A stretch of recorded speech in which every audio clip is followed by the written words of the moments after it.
Cette semaine, à l'émission. Le numéro 2 des forces armées canadiennes est relevé de ses fonctions. Le 45e président des États-Unis est lui entré officiellement en fonction vendredi 20 devant des centaines de milliers de partisans. Et Equisense lance un nouveau programme à destination des femmes. Bienvenue dans la revue.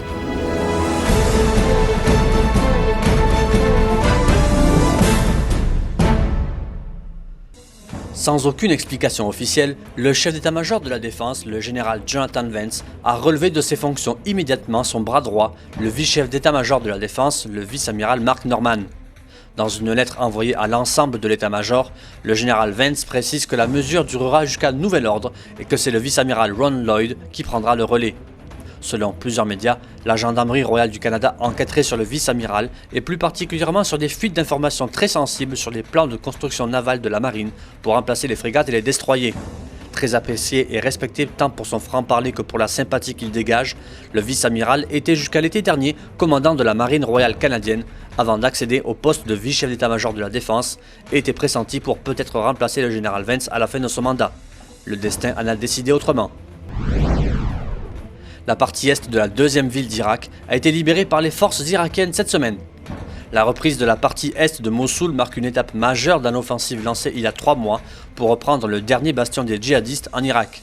D'importants combats sont toujours entendus dans la partie ouest où des centaines de milliers de civils sont encore et toujours pris au piège.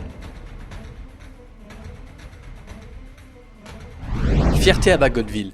L'aviation royale canadienne a annoncé la nomination du capitaine Matthew Kutrick du 425e escadron d'appui tactique à la 3e escadre Bagotville à titre de pilote de l'équipe de démonstration du CF-18 pour la saison 2017.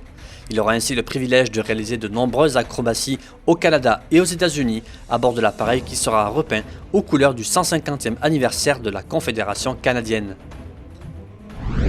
Après 8 ans au pouvoir, Barack Obama a quitté la Maison-Blanche, remplacé par Donald Trump, qui est officiellement devenu vendredi 20 le 45e président des États-Unis d'Amérique. Dans un discours d'investiture résolument agressif d'une quinzaine de minutes, le nouveau président des États-Unis a promis de renforcer les vieilles alliances et d'en forger de nouvelles, tout en déplorant que depuis des années, l'Amérique ait subventionné les armées d'autres pays, sans dire toutefois à quels États étrangers il faisait référence. Le milliardaire républicain a par ailleurs promis d'éradiquer le terrorisme islamique radical. Nous allons unifier le monde civilisé contre le terrorisme islamique radical que nous allons éradiquer complètement de la surface de la Terre, a-t-il déclaré sous les applaudissements de plusieurs centaines de milliers de personnes. Il a aussi promis de ne laisser aucun autre pays surpasser la capacité militaire américaine, mais oublie qu'elle est également le fait des alliances dont celle avec le Canada via le NORAD.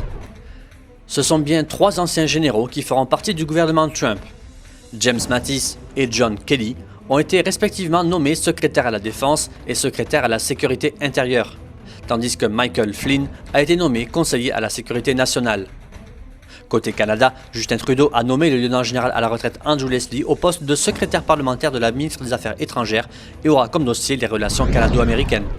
Un attentat suicide visant des combattants de groupes armés signataires de l'accord de paix au Mali, qui a fait près de 60 morts mercredi à Gao, principale ville du nord du pays, a été revendiqué par AQMI.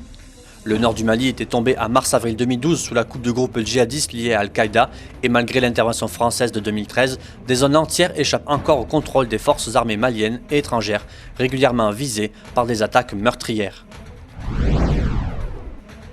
Grâce à un appui financier de 20 000 $, du fonds La Patrie gravé sur le cœur et de belles causes pour la cause, le centre d'équithérapie Equisense de Terrebonne a lancé cette semaine le programme Equifam destiné aux conjointes et enfants des vétérans souffrant de blessures de stress opérationnel ou en état de stress post-traumatique. Un projet pilote avec les familles de vétérans avait déjà été mené en 2016 chez Equisense pour déboucher aujourd'hui sur ce programme absolument nécessaire pour les conjointes et les enfants.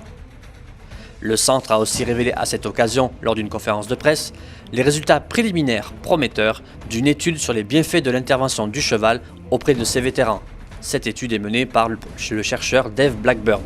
Voilà, merci d'avoir regardé cette revue de l'actualité de la semaine du lundi 16 au dimanche 22 janvier. Rendez-vous la semaine prochaine.